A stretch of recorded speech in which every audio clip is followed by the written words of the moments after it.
Hello everyone and welcome back to the channel. We are going to be going over every book that I read in January. We have 15 books. We're going to put a little asterisk next to it because we did DNF a couple. Pretty strong start to the year, not gonna lie. Did not know I could read this many books in a month. Still kind of shocked myself. And I've got all of my notes and I've got all of my Fable stuff here so that I can give you exactly what I thought on all of these because some I loved, some I didn't. So we're just gonna jump right in. I have a makeshift setup here. I actually have my bedside table and a dining chair because I didn't know what else to use. We're here. We're making it work. We've got a bottle of water because we're about to talk a lot and our throat's gonna be hurting by the end of this. To sum up everything, we've got 11 romances. I don't exactly know the difference between women's fiction, contemporary romance, so please bear with me while I learn those. Or if you can easily say, hey, this type of book is this, please let me know. We have one fantasy, one romantasy, one thriller, and one magical realism. And I also read all the books for my January TBR jar video, so go me, start off the year strong. Now I'm hoping reading this much will counteract what's going to happen during the summer because I always feel like during the winter I read a lot because I don't really go outside. I don't do anything. So I just sit inside and read. But during the summer we tend to go on hikes or just walks more just to, get the fresh air. So I don't have as much time to read. So hopefully this will help counteract those summer months. So I have these, I think, in order of when I read. And we're going to start with the very first one, which I read on New Year's Day. And it's Fall I Want by Lyra Parrish. Hopefully she can stay. I'll try and make these brief because I don't want this to be a really long video. So for this book, romance, small town, spicy, billionaire, and it's a set of I think 6 books by different authors that kind of write about this, I think the small town itself. But this one, I gave it 2.5 stars. It was an okay book. It was just kind of one of those regular romance books. It's got a lot of spice in it, and in my opinion it was a little bit too fast of a love story. I'm not really an insta love girly, but this book had the opportunity to be a very good book. So our MMC Zane, he had lost his mom when he was like 15, 16 if I remember, but has lived in I think New York with his dad and like kind of went into the family business, but is very much in the spotlight just because he's supposed to be like the, playboy kind of esque and is very much known kind of in the public scene. So he comes to this home that his mom had built when he was younger. I think it's like 18 years later. And while he's sitting in the office, he opens a drawer and finds a letter from his mom. And that letter is just a very sweet thing where she's like, I know I'm going to be gone by the time you read this. And she mentions that there's 12 other letters in this home, but we only get to 3 in the story.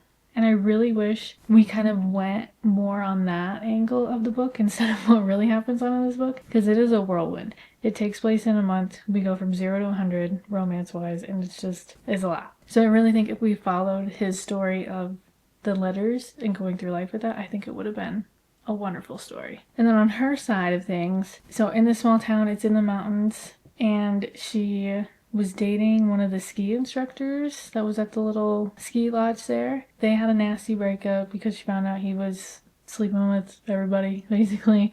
The billionaire owns the ski lodge that this guy worked at, and like there's a little bit of fake dating that happens here. And like that story would have been really good too, but you only really encounter that like twice. Just a lot of weird things. If we went with the actual storyline of the characters, I think it would have been fine, but we just went on this big romance journey and I didn't really care for it. So that was book 1. Oh, and book 1 was also my cover that is brown. Well, it has a brown cover, and that was that one. This next one is the book that matches the current season, and that was New Year's. So I read The Second Chance Year by Melissa Wisner. This one has been on my list the second longest, and it's been here for over 2 years. And I finally read it, and I loved it. I absolutely loved it. I read this January 2nd, just devoured it. Such a cute little story. We start off on New Year's Eve. Sadie is wallowing on the couch of the place she's currently living in, which is her brother's best friend's apartment. And she, in the last year, has lost her job, lost her apartment, and just does not know where to go in life. She has parents that don't think that her journey in culinary school is like worth a career. It's kind of that style parents. So she's been going through it because her parents are like, you need to go back to school, you need to finish this, you need to get a real job, that kind of stuff. On New Year's Eve, her friend takes her to a party and she runs into a fortune teller, and she said she just wants to redo her last year. Fortune teller gives her something silly to do. She doesn't believe it, just does it anyways. And sure enough, the next day she wakes up and it's January 1st of the year prior. And she gets to go through her life again and decide what changes she wants to make sure she keeps her job, keeps her apartment, keeps her parents happy. It's an interesting thing because I think we all want redos at some point in our life. Without really like spoiling anything, I do like the journey she goes on in this book where it's kind of essentially a thing of like, you end up where you're supposed to be no matter what. I think that's all I really want to go into it. I did give this book a 4 stars. I didn't get 5-star feelings, so 4 stars. Book 2. Alright, book 3 was a book with a skull on the cover, and we chose Phantasma. This one could have been Caught You. You are thicker, you should stay. This one could have been a 5-star. I gave it 4.5 because I guessed the spoiler. Or not the spoiler, the plot twist. I guessed it. I put it together. To me, that was kind of like a knockoff of a half a point, but it's still a really good book. I think if you're going to be somebody who's newer to fantasy like I am, this is a good starter. You kind of learn along the magic as the character as you go on. I think everybody knows what this book is about by now. We have Ophelia who just lost her mom to a weird thing. She doesn't know what happened. And when her mom dies, she takes over the family's powers. Through taking over that, she finds out some other stuff that her mom was doing behind the scenes that she didn't know about. Her sister feels at fault for some of those and goes into the magical pop-up mansion that is Phantasma. It is a 9-floor trials thing, and when you win, you get one wish granted by a demon. Or a devil. It's a devil, I think. And Ophelia feels like it's her fault that Genevieve went in there, and so Ophelia goes in there to tell her sister to like not feel bad and to get her out of there and not get herself killed. Along the way, she has a demon spirit who helps her throughout the levels, gives her clues, helps her find her way through certain challenges. I must say, I wasn't expecting as much spice as this book had. I kind of wish it was more on the closed door side. Like, I understand why it's in there. I could have gone without it, which is kind of surprising to say. I'm not saying it ruined the book, but I think it just it didn't need to be in there. Like, especially with this larger book, it definitely could have gone without it. Or kind of like how I said, closed door, where you kind of get the gist of what's happening, but you don't read about it. Personal opinion. Still a really good book. Definitely going to read book 2. I have it on my list and still plan on attacking that at some point, probably in the next couple months, maybe even this month. I don't know, I just really wasn't feeling going through another book about trials that are, I think, gonna be kind of the same. Also in this book, I loved the touch of like the OCD kind of shadowy voice that we talk about. Like, it's called the shadow voice. I really like that name for it, so you're gonna hear me say the shadow voice in another book or two, because I was like, that's a perfect name for kind of like that insecurity voice in your head, the self-sabotage voice in your head, and I thought that was a really good nickname for that type of thing. So I'm gonna start using shadow voice as a nickname for that type of stuff. The next book I have is The Second Year Single by Kara Tanamachi, maybe? Now that I think about it. This one I gave it 3.5. Really fun book. Our FMC, Sarah, is a freelance writer for a kind of like a beauty magazine, kind of like a Cosmo style magazine. And she normally writes about like comparing makeups, hair products, that kind of stuff. It's not really what she wants to do, but it pays the bills and it gives her a 401k essentially. She's been single for a couple of years. She was married.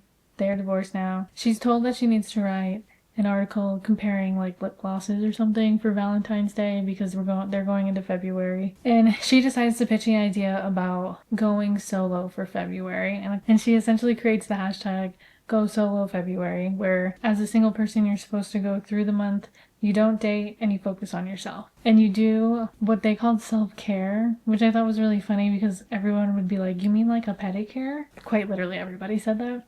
And she's like, no, like you take care of your mental and emotional states. And one of the biggest things she talks about is like how she currently lives in the condo that her and her ex shared, and how that is like a place of negative energy, and how like you need to take care of yourself and get out, kind of thing. This book does not have trigger warnings, but I think it should have one.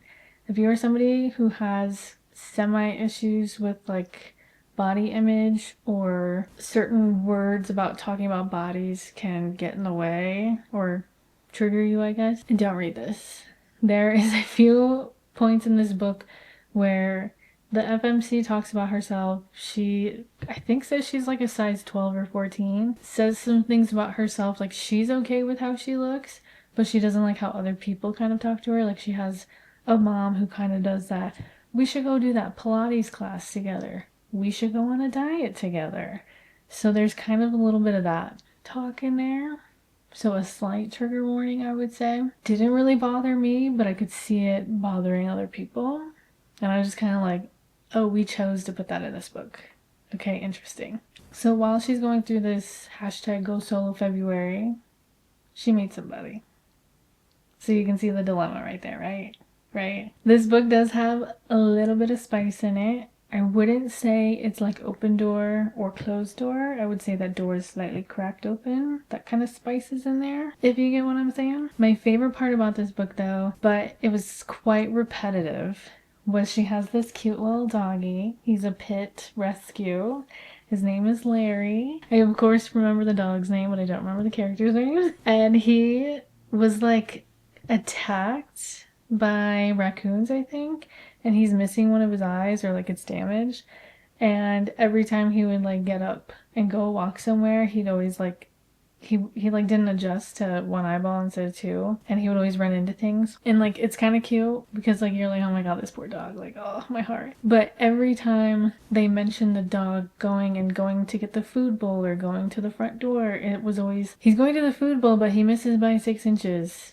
And then I have to direct him to the food bowl. Oh, he's going through the front door but misses it by 6 inches and hits the wall. So I have to like, but every time they mention the dog going somewhere, they always mention the 6-inch thing. And we're like, okay, we got it. Still a great book. I would recommend it for February read. I kind of wish I read it in February, but now I'm kind of not, because then I could recommend it to you. But again, semi-small trigger warning on body image issues. Okay, next up we have Lease on Love by Fallon Ballard. This one I loved. Last Christmas I read All I Want Is You by Fallon Ballard, and that's where I fell in love with her writing. I really enjoyed it then. So I have a few books of hers on my TBR, and I decided to pick up this one. This is about Sadie, and the beginning of the story will make you so mad because she ends up losing her job, and the way she loses it, it's just one of those like angry when you're a woman. So she had like a huge financial analyst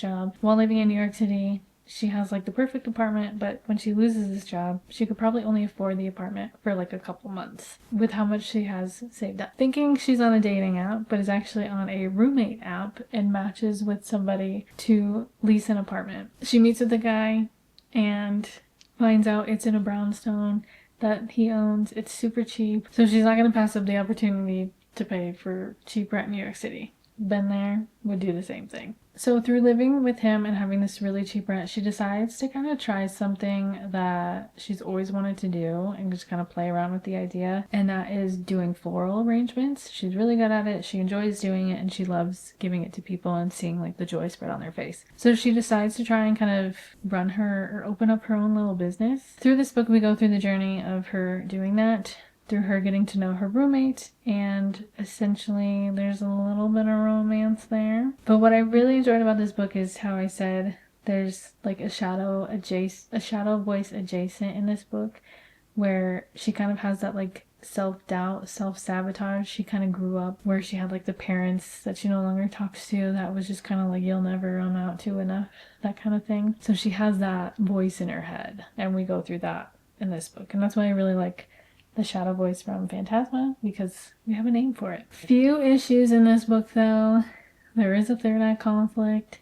I instantly eye rolled and wanted to throw the book across because of what she says. And I don't want to tell you because it's gonna like ruin everything, because throughout the story you learn about him and like how he's somebody who owns a brownstone in New York City. When she says something, and it just, I just wanted to throw the book. I was so mad.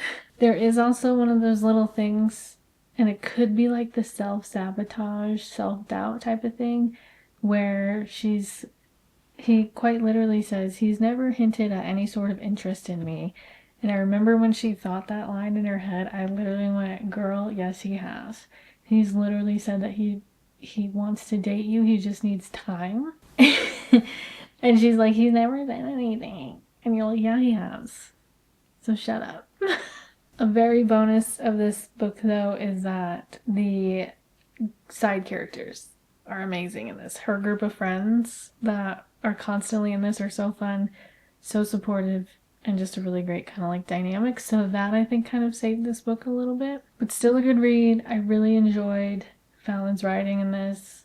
The setup is great. It made me miss New York City. So I get a couple points for that. Alrighty, the next one, Butcher and Blackbird by Bryn Weaver. This was picked for a silhouette on the cover because there's two people silhouettes right there. So, okay, I gave this a 4-star, which might be a little too strong. In my opinion, I feel like this book was overhyped. I feel like I've heard so many people rave about this series, and I thought it was okay. I think the banter is really good in it, and the storyline has like potential to be there, but it's kind of like, you know, it's a book about serial killers, but they don't really go into, like, they kind of do, but they kind of don't, and they kind of go into their own reasons on why they do what they do, but then they don't at the same time. I don't know, I just kind of wanted more information on them than I did the activities that they take part in. Read the trigger warnings, because she's nasty for what she does in this book. So please, read the trigger warnings. And I will say the epilogue did intrigue me. There was a little epilogue at the end, and it kind of made me go, oh my gosh, I need the next book. But then when I read the premises of the second book, Leather and Lark, don't know if I'm going to read it right away. I wasn't 100% pulled in, so much so that I haven't put Leather and Lark on my TBR card. It's still sitting on the shelf over here, and it may be one of those that I skip. I'm not 100% there. I think I want to read Tourist Season by Bryn Weaver first and see if her writing captures me in that book, and then maybe pick it up later. I don't know, I haven't decided yet. That's just kind of where I'm at with this one. A little overhyped in my opinion. Oh, yes. V.E. Schwab's A Darker Shade of Magic. This was my prompt, a book with magic, so we picked this one because I've been dying to read this one, and I loved it. It was really good. I did read this a little bit slower because I wanted to really take in what was going on and not miss any little things, since I'm still sort of new to fantasy. I know hers can be a tish more complicated. I mean, when you're talking about 4 different Londons, you kind of need a little, it's gonna be a little complicated. But I did love the story. I love the story. I love V.E. Schwab's writing. I'm definitely going to be picking up the next one soon.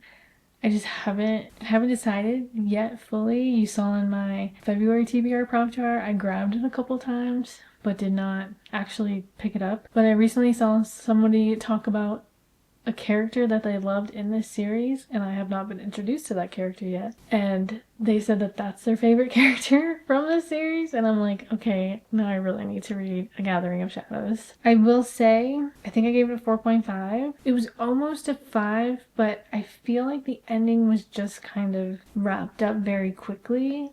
Or it was just kind of like we went through this whole journey, we got there, and then it just like ended. If you watch the video of me reading a series vlog, I literally go, that was it? What do you mean that was it? Still will pick up the next book, still will continue the series and read other V.E. Schwab books because her writing is just so good. The next few books I'm going to go over a little quickly because we did talk about these ones as well in the reading series vlog. Are you going to stand? Unfortunately Yours by Tessa Bailey. It's gonna fall.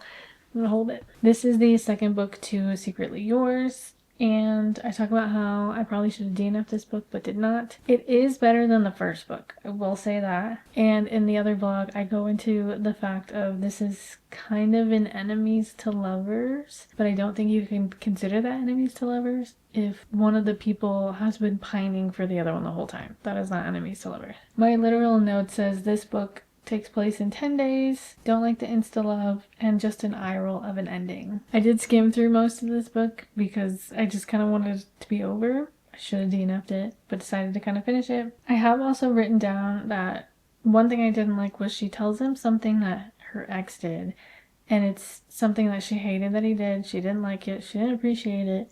And the guy's like, no, I understand, but is literally doing the same thing to her and just not telling her. And that kind of made me mad.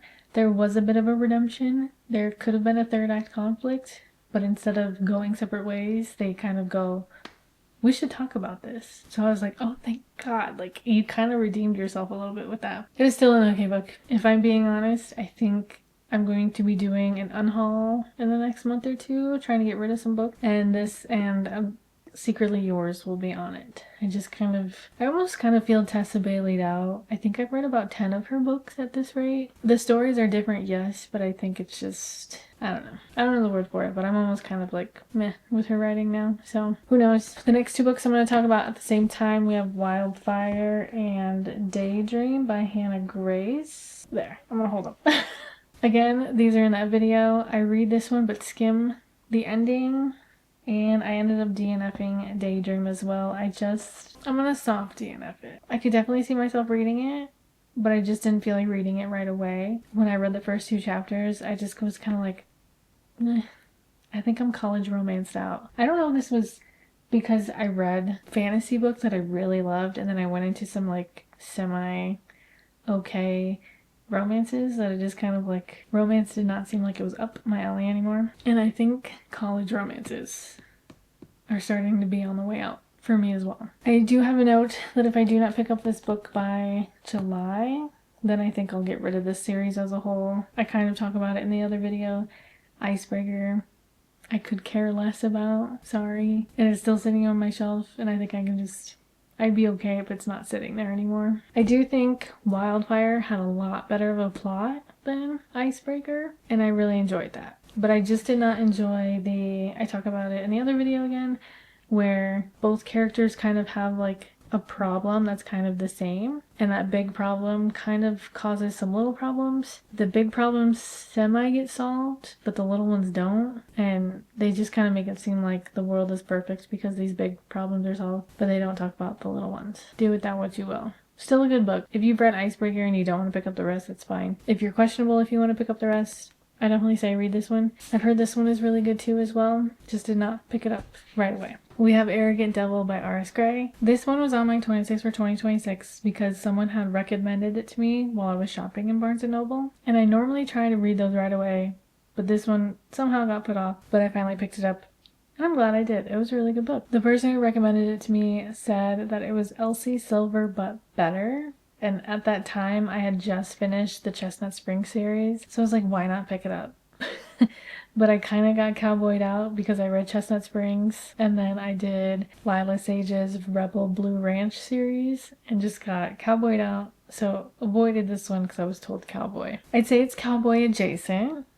Now, the MMC in this book owns his family's farm, which also has like a winery, a restaurant, the farm itself, and he kind of manages it from an office and not actually takes that much part. You don't get that kind of view of him in this book, I guess. But our FMC Meredith, it starts out with her on her way to this farm because her sister works there and she has just left her husband, who is like a wealthy movie executive or producer. It's one of those situations where everything looks like a happy marriage, but there's actually some secrets hiding behind them that mostly involve him treating her, kind of mentally abusing her and cheating on her. She's at it. She leaves him. She disappears. And, well, she's supposed to go to her sister's house, but her sister is out of the country and tells her to go to where she works, which is the ranch, and that her boss will help her. However, the sister has that perception that, oh, she lives this perfect life. She's just running away from her husband just to get his attention. She'll be gone in a week, kind of thing. But that's not the case. She starts to work on the farm as a housekeeper. I don't really want to go much further because it's kind of going to go into the story itself. My one thing that I have for this is that I wish that they went into the main characters, the FMC and the MMC. I wish we went a little bit more into their struggles.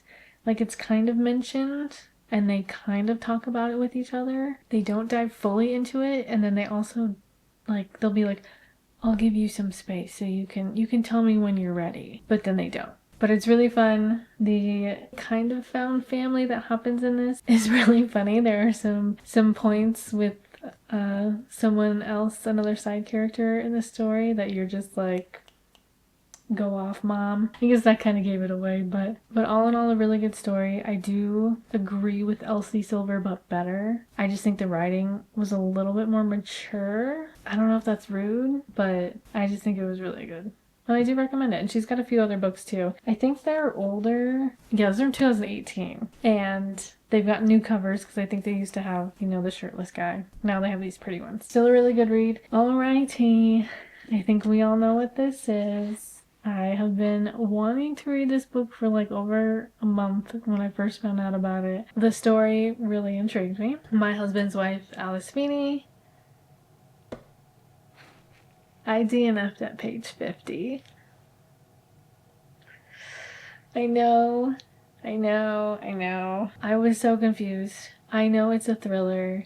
They can be kind of confusing, but this one was just so up in the air, so a mess. So many people and angles that I just did not understand. And I came to the conclusion that I would rather waste my time searching up people's reviews and them telling me about this book than actually reading this book myself. I feel really bad saying that, but I just could not get into this book. And it kind of hurt a little bit because I was so excited to read this. I do have Rock, Paper, Scissors, and I still plan on reading that because I've heard nothing but good reviews about that one, and so many people have said that Rock, Paper, Scissors is better than this one. One of the reviews said that there are so many twists in this book that it's the author's way of saying, hey, I'm smart enough to come up with this kind of twist. But because there are so many in this book, it just throws the book off. And I did look up what happens. Even when I read what happens, I was still confused because there was another element. Well, there was like 4 more elements into the book than I thought there would be. I was just kind of like, okay, yeah, glad I didn't read this. Unfortunately, I did DNF this beauty. And I was so excited because I got it early because Book of the Month had it. And I got it like 2 weeks before it actually came out. And to be, unfortunately, upset hurt. But it's okay. We got through it. And it got us to our next book, which 6-star read. If it makes you happy, Julie Olivia. Don't know why I put this off for so long, but this was incredible. First 5-star read of the year. Like I said, I think a 6-star read. It was just so good. Now, everybody talks about this being, you know, it takes place in the late 90s. So it's very much small town, running an inn. It's very Gilmore Girls. And yes, that is in here. But personally, as a 90s kid, 1997, I was 3 years old. But everything she talks about in this book just brought back all the nostalgia. Talking about music and Walkmans and like just being a kid in that time, how we didn't have computers, we didn't have iPads, cell phones, and just everything you do, especially in a small town. I grew up in a small town of 800 people. The nostalgia just took me back and made me miss it. It made me want to go back to a small town and open up a bakery. I don't bake. I have looked up cinnamon roll recipes and may be trying to make homemade cinnamon rolls soon, but that's what this book did to me. One of my favorite nostalgia pieces from this. She explains a hairstyle. I'm gonna put it up on the screen. She explains this to a T. And like, I remember seeing this hairstyle in like the hair salons when I'd go with my mom or go and get mine done when I was, you know, when you're in the 2000s, because that's what it was. I don't know, it made me laugh, and I just thought this book was perfect. But the love story in this, so good in general as well. 10 out of 10, 20 out of 10, 6-star. Read this as soon as possible if you have not. I'm so mad that I waited. It's so good. I did get to, I think, 6 of my 2026 books, which feels really good as well. And this is one of them as well, The Second Chance Cinema by Thea Weiss. I DNF'd this one too.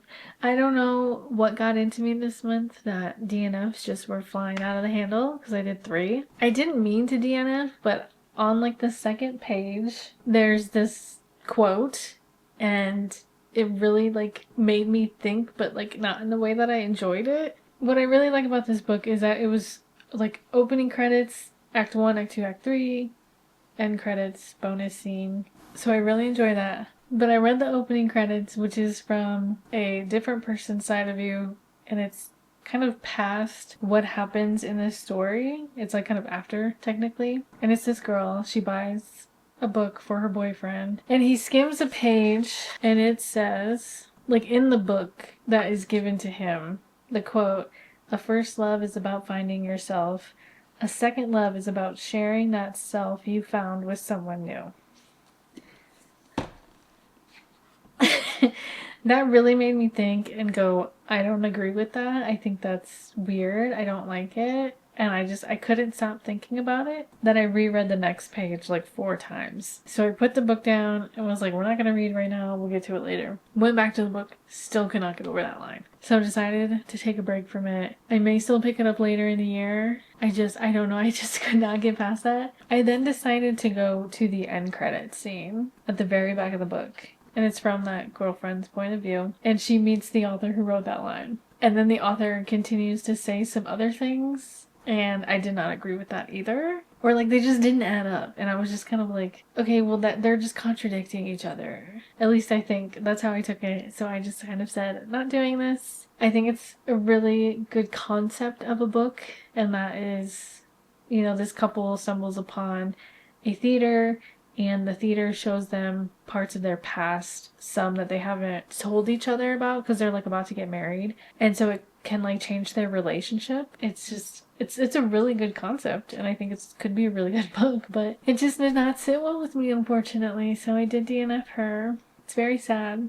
Again, might pick her up later in the year, but just right now I could not. And then that leads me to the last book I read, The Odds of You by Katie Dramis. This was a fun romance. So we have Sage, who is our FMC. She is an author. She wrote her first book. It blew up, a fantasy, and she is on a deadline to turn in her second book, but is having complete writer's block. She talks with a stranger on an airplane. They kind of walk with each other on the way out and get bombarded by paparazzi because he's an up-and-coming movie star. She had no idea. Which honestly, these days, I have no idea who is who anymore, so I kind of felt that. So it's a bit of a whirlwind. All his fans think that they're together, and some of them don't like it, and that kind of really starts to get to her head. They kind of settled those rumors, hey, we're not together, we just bumped into each other. So they ended up kind of meeting again at a party, got a little close, people still thought they were dating. Again, settled the rumors, we're not together. A couple days later, she is still stressing about the fact that she is having writer's block and decides to go to Scotland for, it's honestly like 6 to 8 weeks, I think. She just wants to go somewhere, get away, and not think about her day-to-day life and just get this book done. Now, how she got to Scotland was because Theo, the MMC, he is from England, but when they were chatting to each other, he brought up how his family used to go to Scotland and he loved it there. They like owned a cottage, and that's kind of how she ended up being there in her own Airbnb. And what happens? Oh my god, they run into each other. Shocker. And a romance kind of ensues from there. I did give it a 3.5. I feel like it could have been a 4. It was just kind of a nice, easy romance. I loved it. It was easy to get into, easy to read. The writing's great. I do kind of think there was a little bit of miscommunication in here, just a teeny tiny bit, that it just, like, if that wasn't there, like, if you just talked, we could have gotten over some bumpy stuff. And then there was also that factor that it's starting to become my new, what I said about enemies to lovers, where it's not really enemies. If you're pining for each other, the whole trope of we're seeing each other, but we haven't put a label on it, so like, I don't want to overstay, but like, clearly y'all are in it together. That is starting to happen a lot in books, and my hands are going everywhere. That's how much I'm like, I don't like this. Talk a lot with my hands, especially when I'm passionate about something. And this whole trope thing is really starting to bother me because I'm reading it a lot. Of this, he doesn't like me. He's never shown interest in me like that. We're just hooking up. And it's like, no. Quit thinking that way. Stop. So that's starting to happen a lot. And I think that's really starting to kind of taking me out of some of these. So that's kind of why it ended up in the 3.5 range, just because it was kind of like one of those books that it's just really good. It's a standard romance and I do enjoy it and I do recommend it. I still think it's a really good book and I'm excited for more from her because her writing is beautiful. Love the story. We just gotta get over those little humps. But that is the last book for January. That was a lot. So I'm gonna get these all put back on the shelf. I'm gonna go drink a green tea with some honey, kind of soothe up everything that's going on here. So if you're still here, thank you so much for sticking around. I do really appreciate it. Feel free to like, subscribe, comment. If you don't know what to comment, let me know what your favorite read in January was. And I will see you on the next one. Bye!